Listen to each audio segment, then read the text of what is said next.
Hi guys, welcome back to this YouTube channel. My name is Ankush और आज हम एक और इंटरेस्टिंग सी स्टोरी रीड करेंगे और अपनी इंग्लिश को इम्प्रूव करेंगे। स्टोरी का नाम है the princess and the water Sprite. क्या मतलब होगा? राजकुमार और जल प्रेत।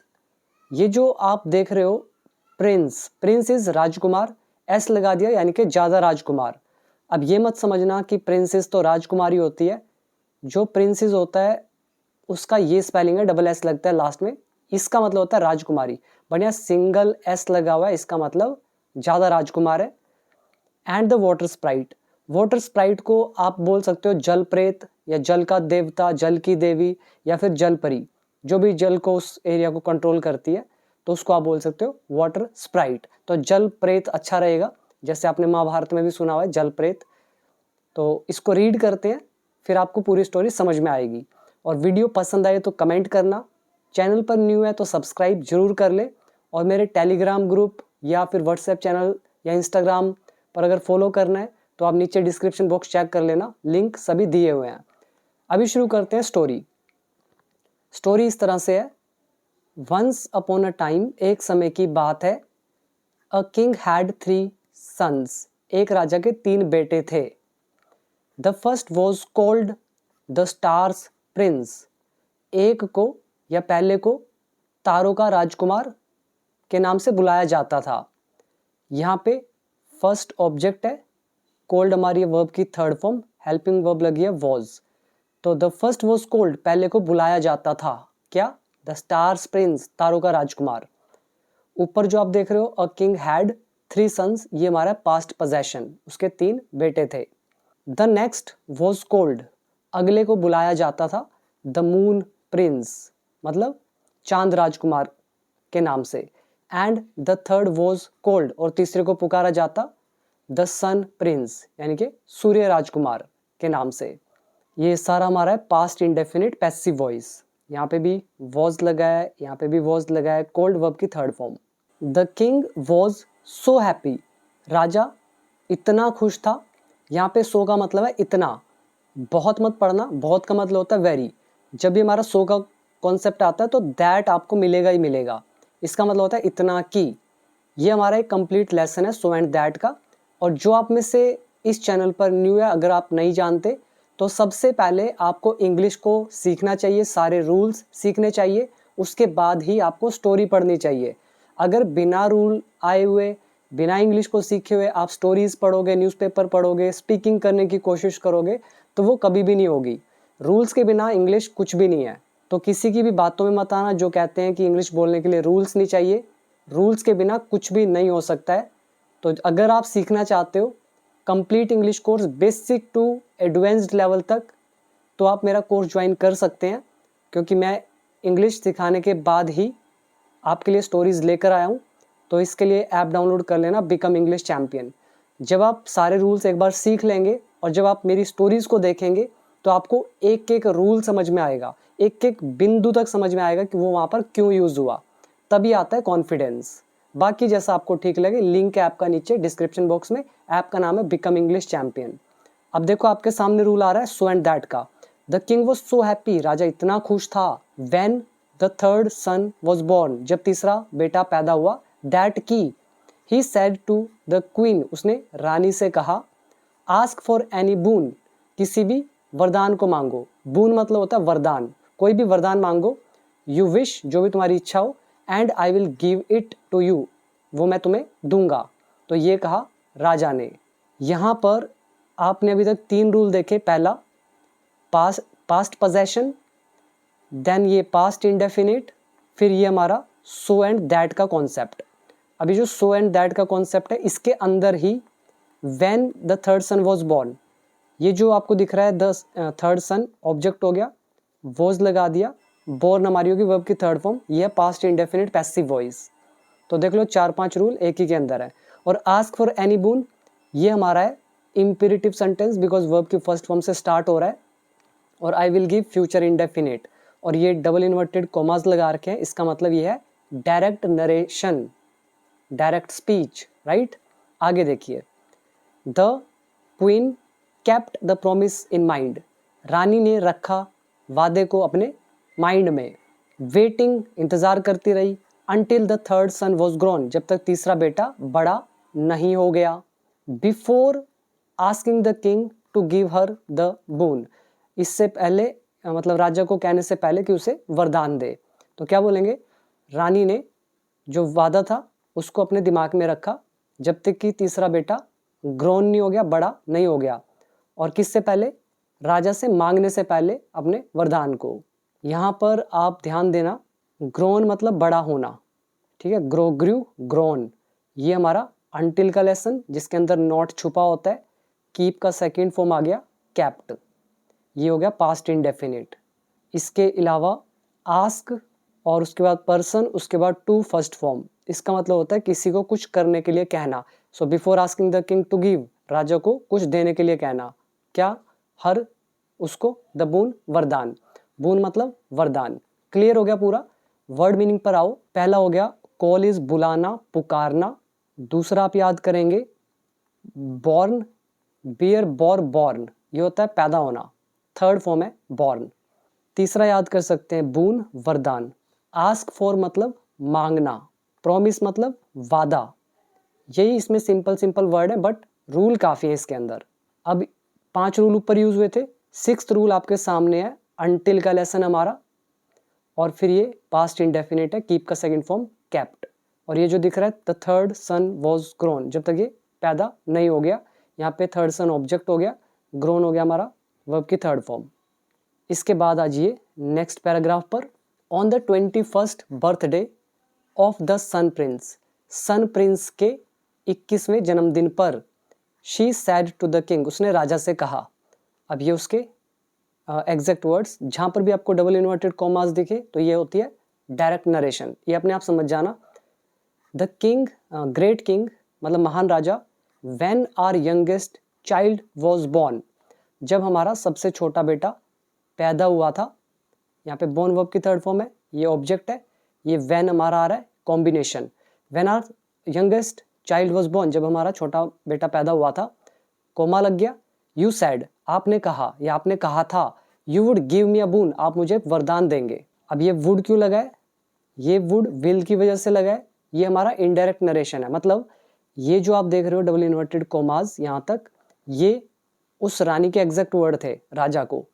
लेकिन ये जो डायरेक्ट उसने बोला, इसके अंदर भी एक इनडायरेक्ट नरेशन छुपा पड़ा है, क्योंकि जिस टाइम वो बात बोल रही है और उसके अंदर उससे भी पहले की एक बात बोल रही है, इसीलिए हमने इस डायरेक्ट के अंदर इनडायरेक्ट नरेशन का यूज़ किया है। इसीलिए यहाँ पे सैड जो है इसके बाद क्या लिखा है, यू विल गिव मी अ बून, ठीक है। तो यहाँ पे क्या आना चाहिए था, विल की जगह वुड, तो यहाँ पे लगा हुआ वुड इनडायरेक्ट नरेशन की वजह से। नाउ अब आई आस्क यू, मैं आपसे मांगती हूँ, मतलब आपसे कहती हूँ, टू गिव द किंगडम, ये राजा को दे, मतलब ये राज्य को दे दो, टू सन प्रिंस, सन राजकुमार को।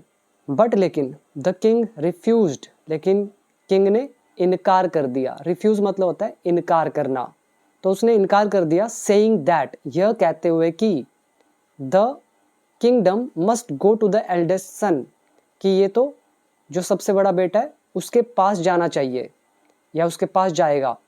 यहाँ पे मस्ट है, ये मस्ट शुड की जगह आप यूज़ कर सकते हैं, लेकिन ये जो पूरा दिख रहा है आपको सेइंग दैट के बाद ये सारा, ये इनडायरेक्ट नरेशन में लिखा हुआ है।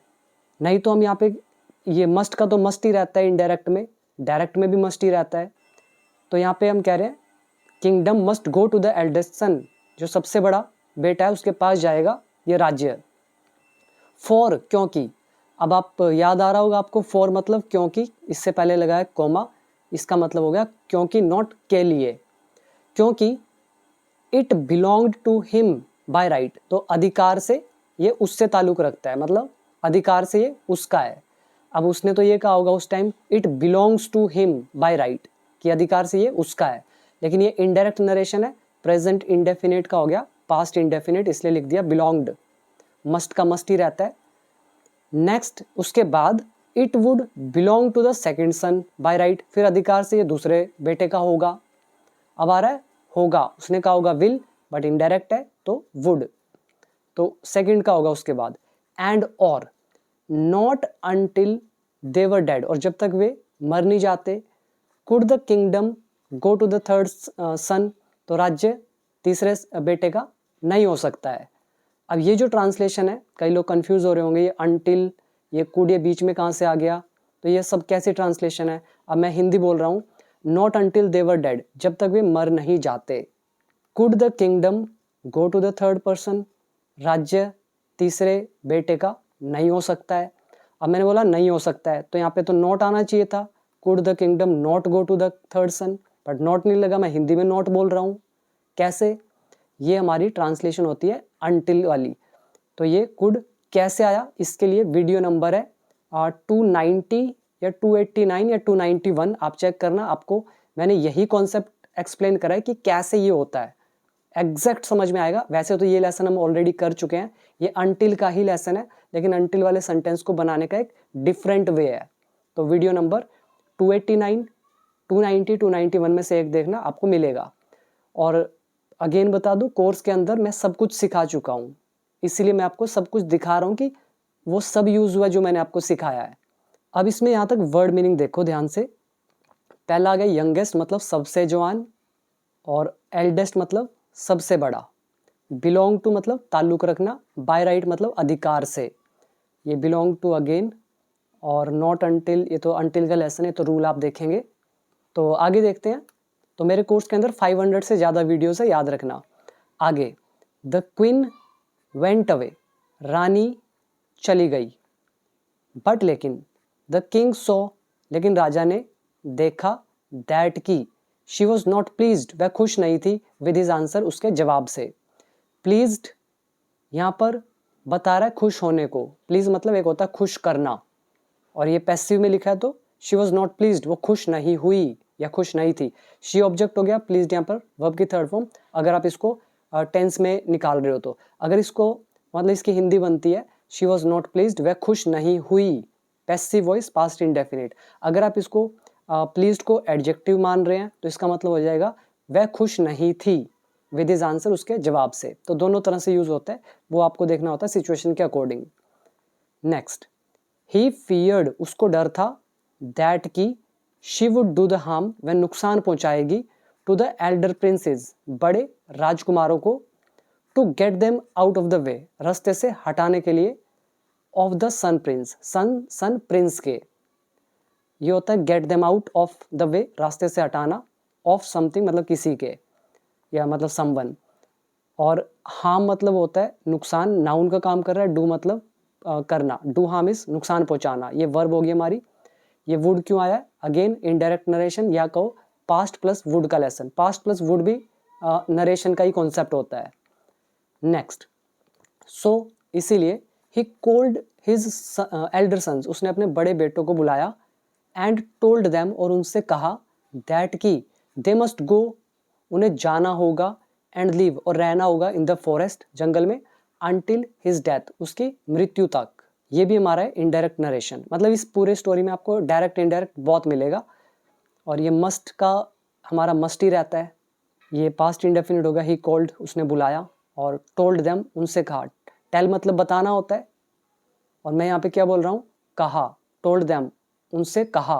और जबकि इसकी हिंदी लिखी है बताया, बताना, तो ये इनडायरेक्ट नरेशन की वजह से इसको बताया या बताना नहीं कहेंगे, इसको कहा बोलेंगे। तो कैसे होता है, रूल आप सीखना, क्योंकि देखो इतने बड़े बड़े टॉपिक्स हैं ये नरेशन वगैरह के, एक एक रूल को मैंने 20-20 मिनट, आधे घंटा, 10-10 मिनट ऐसे वीडियोस में सिखाया हुआ है। अगर मैं आपको एक एक चीज़ को यहाँ पे एक्सप्लेन करने लगूँ तो यही वाला वीडियो कम से कम 4-5 घंटे का हो जाएगा। तो आगे देखते हैं। देन कह रहे हैं कि भाई वहाँ चले जाना और वहीं पर रहना जंगल में जब तक मैं मर ना जाऊँ। देन कम बैक, और फिर वापस आना, एंड रेन इन, और फिर शासन करना, द सिटी, हमारे राज्य पर मतलब शहर पर, that is yours by right, जो तुम्हारा है अधिकार से। यहाँ पे वर्ड आप याद करेंगे, रेन इन, शासन करना। इसमें और मुश्किल वर्ड कोई है तो फियर हो गया, डर होना, डू हार्म नुकसान पहुंचाना, प्लीज्ड मतलब खुश होना या खुश करना, और इसमें मुश्किल नहीं है, आगे देखते हैं। तो ही सेड, उसने कहा, आगे एंड विद टेयर्स, और आंसुओं के साथ। टेयर मतलब होता है आंसू, और टीयर मतलब होता है फाड़ना। इनका प्रोनाउंसिएशन भी अलग है, टीयर वर्ब होता है फाड़ना, टेयर्स आंसू, इसका प्रोनाउंसिएशन है टेयर और इसका है टीयर। तो आंसुओं के साथ ही kissed them on the forehead, उसने उनके माथे को चूमा, एंड सेंट देम अवे, और उन्हें भेज दिया। टेंस है पास्ट इंडेफिनिट।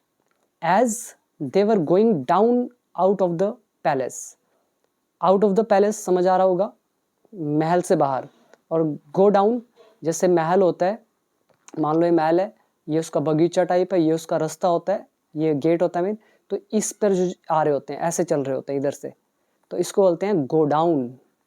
तो as they were going down out of the palace, तो जब वे जा रहे थे महल से बाहर, after saying goodbye, goodbye कहने के बाद, टू देयर फादर, अपने पिता को, तो क्या हुआ, the sun prince called to them, sun prince ने उन्हें पुकारा, एंड सैड, और कहा, वेयर आर यू गोइंग, तुम कहाँ जा रहे हो, आई ऑल्सो, मैं भी, विल गो, जाऊँगा, विद यू माई ब्रदर्स, मेरे भाइयों, ठीक है, तो मैं भी तुम्हारे साथ जाऊँगा मेरे भाइयों। तो उसने ये कहा, मतलब छोटे वाले ने। ये हमारा एज का लेसन है, video number 200। They were going down, past continuous tense, और कोल्ड है और सेड है पास्ट इंडेफिनिट, ये present continuous, future indefinite. So off they started, तो वे निकल पड़े। स्टार्ट ऑफ, ये हमारी वर्ब होती है स्टार्ट ऑफ, मतलब निकल पड़ना, तो दे सब्जेक्ट है, स्टार्ट ऑफ वर्ब है, ऑफ यहाँ पर हमने पहले लिख दिया थोड़ा जोर देने के लिए, तो सो ऑफ दे स्टार्टेड, तो वे निकल पड़े। दे वेंट ऑन एंड ऑन, तो वे लगातार चलते रहे। ऑन एंड ऑन का मतलब होता है लगातार, एंड बाय, और धीरे धीरे, ठीक है, they went on and on, वे चलते गए, and by they reached the forest, और वो धीरे धीरे जंगल में पहुंच गए। देयर, वहां, दे सेट डाउन टू रेस्ट, तो वे बैठ गए आराम करने के लिए, नियर अ पॉन्ड, एक तालाब के पास। देन फिर, the eldest brother said to the sun prince, फिर सबसे बड़े भाई ने कहा सन प्रिंस को, अब ये उसके एग्जैक्ट वर्ड थे, go down to the pond, मतलब तालाब में जाओ, एंड बेद एंड ड्रिंक, नहाओ और पानी पियो, then bring us a drink, और फिर हमारे लिए भी पानी लेके आओ, वाइल वी रेस्ट हेयर, हम तब तक यहाँ रेस्ट करते हैं। वाइल बताता है एक टाइम पर दो एक्शंस को, कि एक तरफ ये हो रहा है, दूसरी तरफ ये। सारा क्लियर हो गया, बिल्कुल सिंपल लैंग्वेज है। अगर इसमें याद करना है कुछ, तो पहला आप याद करेंगे ऑन एंड ऑन लगातार, बाय एंड बाय धीरे धीरे, रीच पहुंचना, पॉन्ड मतलब तालाब, बेद, इसको बेद पढ़ा जाता है, not bath, bath is a different word, तो बेद बोलते हैं इसको, नहाना। इसके अलावा सिट डाउन का सेट डाउन हो गया, बैठना, और यहाँ पे रेस्ट वर्ब है, आराम करना। ये वाइल का लेसन हमारा, तो यही था सब है इसके अंदर। गो डाउन इम्पेरेटिव सेंटेंस हो गया, then bring us a drink, ये भी हमारा इम्पेरेटिव सेंटेंस हो गया, वाइल कंजंक्शन हो गया, we rest present indefinite, they started past indefinite, they went past indefinite. इसके बाद बढ़ते हैं नेक्स्ट पैराग्राफ की तरफ। नाउ, अब, the king of the fairies, fairies होती हैं परियां, परियों का राजा, तो इस राजा ने हैड गिवन, दिया था, दिस पॉन्ड, यह तालाब, टू अ वाटर स्प्राइट, एक जल प्रेत को।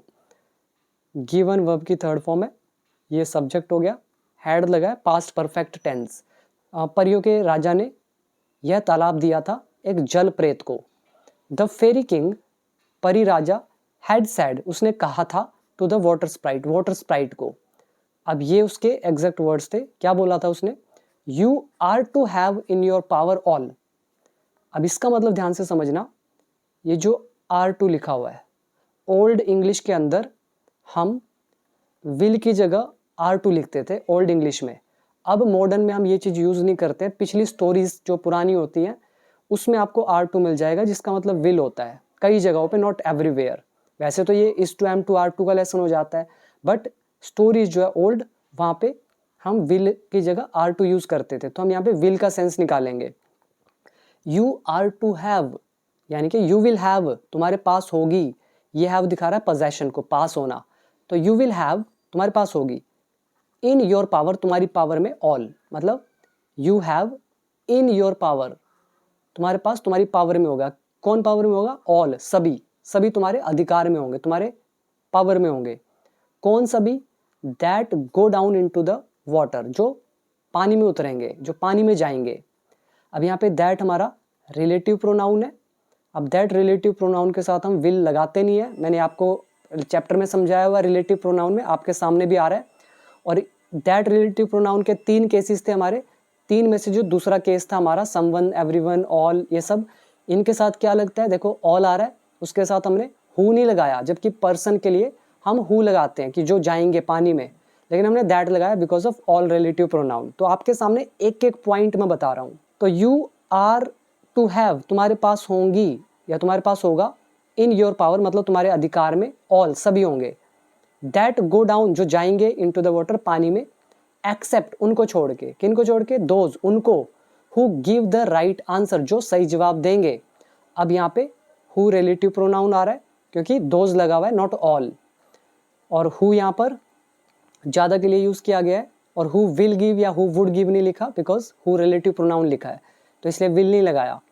तो जो सही जवाब देंगे टू 1 क्वेश्चन, एक सवाल का, दोज कह रहे वे कौन, who give the right answer जो सही जवाब देंगे, will not be in your power वो तुम्हारे अधिकार में नहीं होंगे। यहाँ पे विल आएगा। अभी आप सोच रहे होंगे अभी मैंने कहा था इधर हु के साथ विल नहीं लगता और यहाँ पे हु के साथ विल आ गया।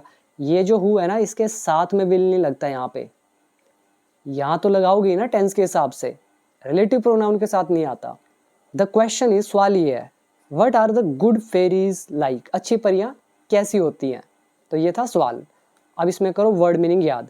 फेरीज परियां, वाटर स्प्राइट जल प्रेत, इन योर पावर तुम्हारे अधिकार में होना, गो डाउन इनटू समथिंग किसी चीज में उतरना, एक्सेप्ट इज के अलावा या को छोड़कर, और इसमें मुश्किल और तो नहीं है, अभी देखते हैं नेक्स्ट।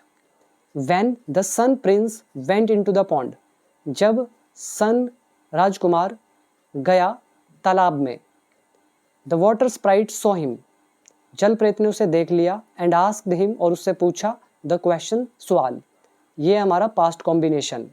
अब सवाल क्या था, डबल इन्वर्टेड कॉमा डाल के लगा रहे हैं, what are the good fairies like, अच्छी परियां कैसी होती हैं। अब फिर से डबल इन्वर्टेड कॉमास लगे हैं।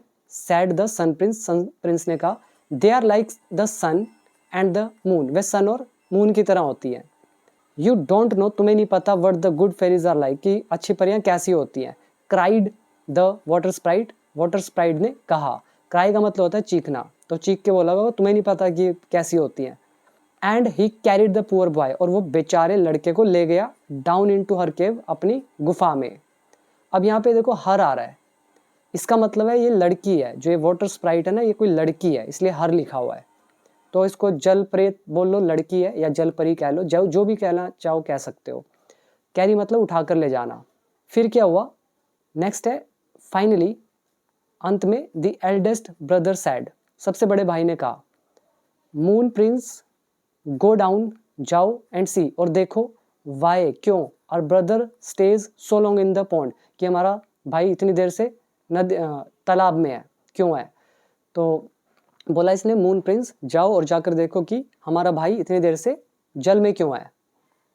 ये सब्जेक्ट हो गया, स्टे वर्ब की फर्स्ट फॉर्म, और ये एस लगा दिया, present indefinite, why is a conjunction hair.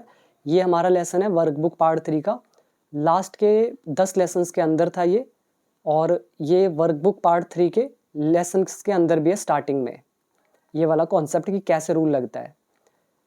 Next है एज सुन एज, जैसे ही, ये हमारा लेसन आ गया। No sooner did, as soon as, no sooner had, the moment as, और ये एज सुन एज, जैसे ही। The moon prince reached the waters edge, जैसे ही मून प्रिंस पहुंचा वाटर के एज पर, एजिस किनारा।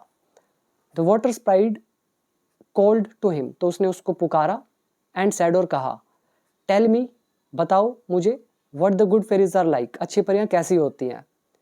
Like the sky above us, जैसा हमारे ऊपर आकाश है, रिप्लाइड द मून प्रिंस, तो ये मून प्रिंस ने कहा।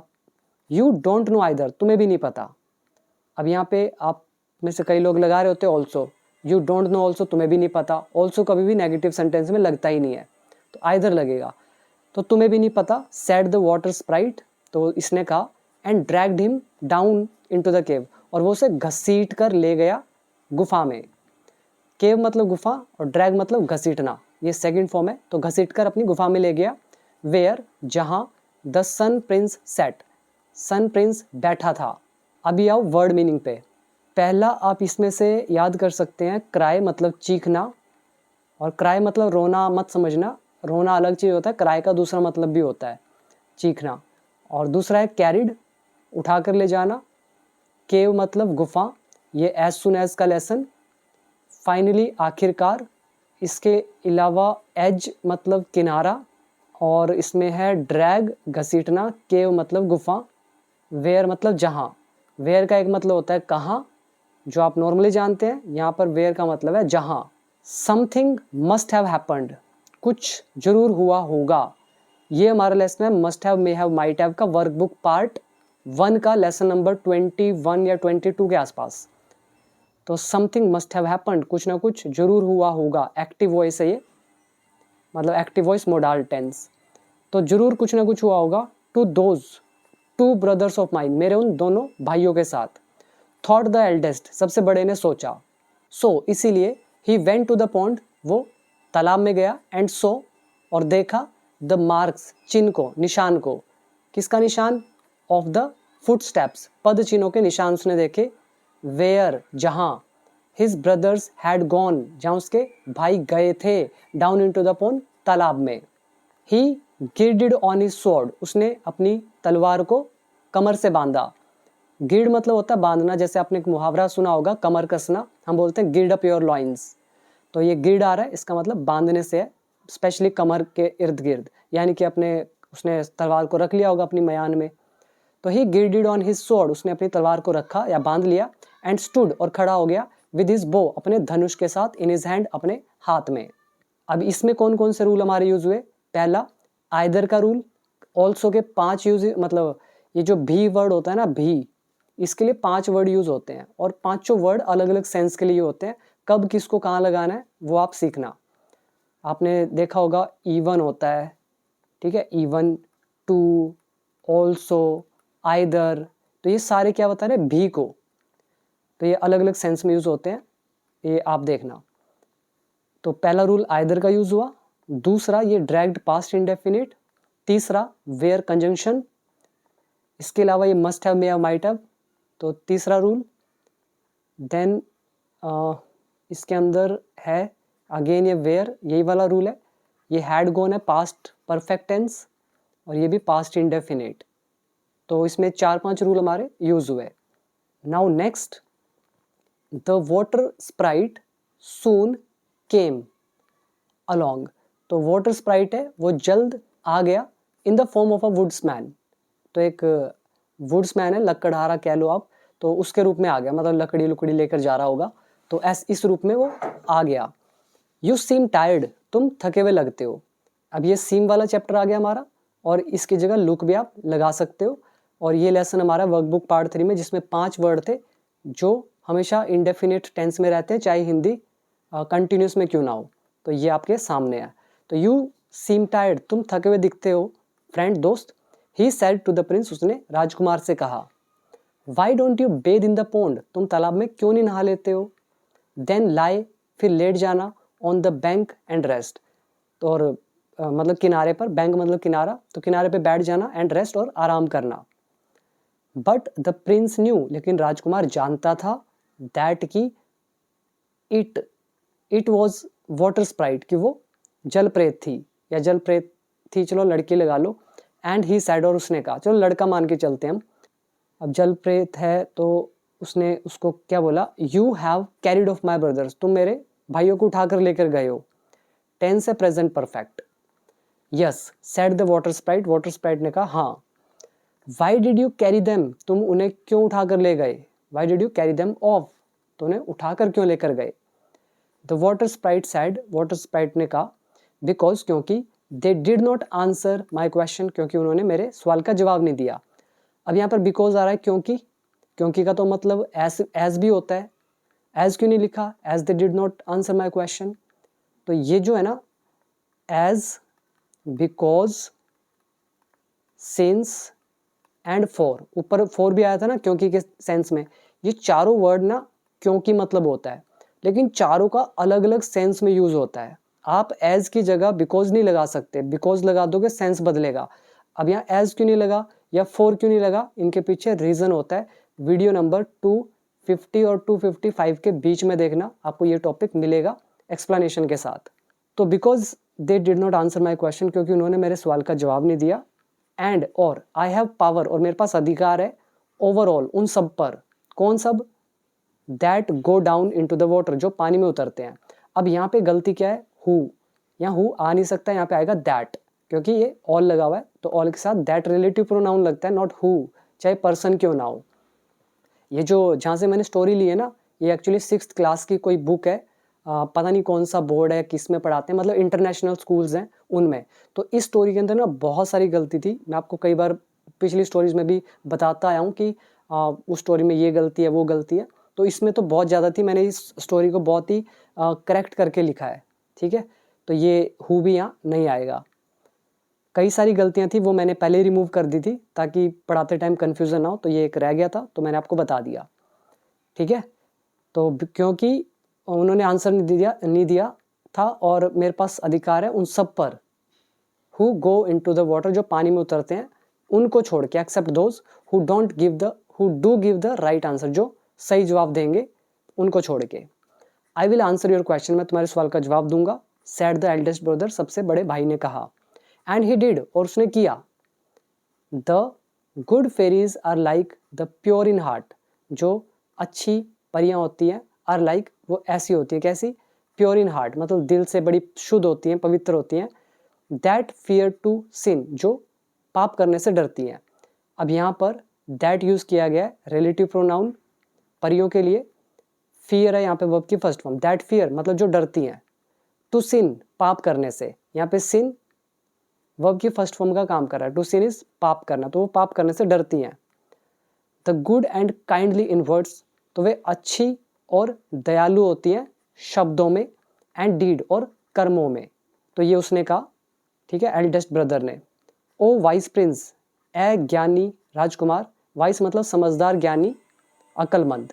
आई will bring back to you, मैं मतलब मैं तुम्हारे लिए लेकर आऊँगा वापस, वन ऑफ योर ब्रदर्स, तुम्हारे भाइयों में से एक को। विच शैल आई ब्रिंग, मैं किसको लेकर आऊँ? ये हमारा शैल का लेसन है, ये होती है हमारी ऊ फॉर्मेशन। ये हमने किया था वर्कबुक पार्ट 2 के लास्ट के 10 लेसन्स के अंदर, कंप्लीट लेसन था, 20-25 एग्जाम्पल थे। सेड द वाटर स्प्राइट, ये इसने कहा। इसमें वर्ड मीनिंग तो इतने कोई मुश्किल खास यूज़ नहीं हुए, बस रूल अच्छे हैं। आगे देखते हैं। तो सेकंड लास्ट पैराग्राफ है, यहाँ लगा डबल इन्वर्टेड कोमाज, यहाँ भी लगा है, यहाँ भी बहुत लगे हैं। तो bring me the younger one, तो उसने क्या बोला कि मेरे सबसे छोटे भाई को लेकर आओ। सेड द प्रिंस, राजकुमार ने कहा। It was on his account, कह रही है उसी की वजह से था। अकाउंट मतलब कारण, तो ये उसी के कारण था। दैट की our father send us away, कि हमारे पिता ने हमें भेज दिया था। I could never go away, मैं कभी भी नहीं जा सकता हूँ। विद मून प्रिंस के साथ। And leave poor sun prince here, मतलब ये जो बेचारा, पुअर का मतलब गरीब नहीं है, बेचारा है यहाँ पे। तो जो बेचारा सन प्रिंस है, कह रहे इसको छोड़कर मैं मून प्रिंस के साथ नहीं जा सकता हूँ कभी भी। और ये जो है ना, एक्चुअली में ये डबल इन्वर्टेड कोमा बुक में लिखा हुआ है, ये लगना नहीं चाहिए, यहाँ भी नहीं लगना चाहिए, क्योंकि जब हम एग्जैक्ट वर्ड्स की बात कर रहे हैं तो इज़ लगना चाहिए। अगर डबल इन्वर्टेड कॉमा लगाना है तो उसने तो ये कहा होगा ना, it is on his account, ये उसी की वजह से है कि हमारा जो पिता है उसने हमें भेजा है, और आई कैन नेवर गो, मैं नहीं जा सकता, उसने ये कहा होगा। बट ये इनडायरेक्ट में लिखा है, इसलिए इज़ का हो गया वॉज, सेंड का हो गया सेंट, कैन का हो गया कुड, ठीक है। ओ वाइस प्रिंस, ए ज्ञानी राजकुमार, यू नो, तुम जानते हो, what the good should do, अच्छा क्या करना चाहिए, तो तुम्हें पता है कि क्या अच्छा करना चाहिए। एंड यू आर काइंड, और तुम दयालु हो। आई will bring back both your brothers, तो मैं तुम्हारे दोनों भाइयों को लेकर आऊँगा। सेड द वाटर स्प्राइट ने कहा। क्लियर हुआ? टेंस आपको समझ में आ रहे हैं सारे? अभी देखो लास्ट पैराग्राफ। आफ्टर दैट, उसके बाद, the three princess lived together, तो उसके बाद ये जो तीनों भाई हैं ये रहने लगे एक साथ इन द फॉरेस्ट, जंगल में। अनटिल द फादर डाइड, जब तक कि पिता की मृत्यु नहीं हो गई। ये हमारा अनटिल का लेसन, ये पास्ट कॉम्बिनेशन हुआ नेक्स्ट इज देन, फिर they went back to the palace, फिर वो महल में गए। The eldest brother was made king, eldest brother जो है उसको बना दिया गया राजा। ये हमारा पास्ट इंडेफिनिट पैसिव वॉइस, तो उससे राजा बना दिया गया। एंड और ही हैड, उसके पास था, हैड बता रहा पोजेशन को, क्या था उसके पास, हिज ब्रदर्स रूल, उनके भाइयों के रूल थे, विद हिम, उसके साथ। इन शॉर्ट ये कहेंगे कि उन्होंने मिलकर शासन किया, तो उनके भाई के, उनके ब्रदर्स के जो रूल थे, अधिकार थे, या वो जो भी वो भी आदेश देते थे, वो भी देते थे, तो मिलकर करते थे, इसलिए लिखा है he had his brothers rule with him, तो वो मिलकर शासन कर उन्होंने किया। He also built a home, और उन्होंने एक घर भी बनाया, फॉर द वाटर स्प्राइट, जल प्रेत के लिए, इन द पैलेस ग्राउंड्स, जो महल की जमीन है उन पर। क्लियर हुआ स्टोरी? मॉरल क्या है स्टोरी का, रिलेशनशिप्स आर टेस्टेड, रिलेशनशिप्स जो है इनकी परीक्षा होती है, इनको टेस्ट किया जाता है ऑन लॉयल्टी पर, मतलब वफादारी पर, वफादारी से, तो वफादारी के हिसाब से इन पर रिलेशनशिप को क्या किया जाता है, टेस्ट किया जाता है। तो यह present indefinite tense passive voice. उम्मीद करता हूँ आपको स्टोरी पसंद आई होगी। तो आपने देखा मैं किस तरह से पढ़ रहा हूँ with the help of rules. अगर आप भी सीख लोगे तो आप भी पढ़ पाओगे, किसी की वीडियो देखनी नहीं पड़ेगी। अगर सीखना है तो डाउनलोड कर लेना बिकम इंग्लिश चैंपियन ऐप, और कोर्स को ज्वाइन करो, सीखना शुरू करो स्टेप बाय स्टेप।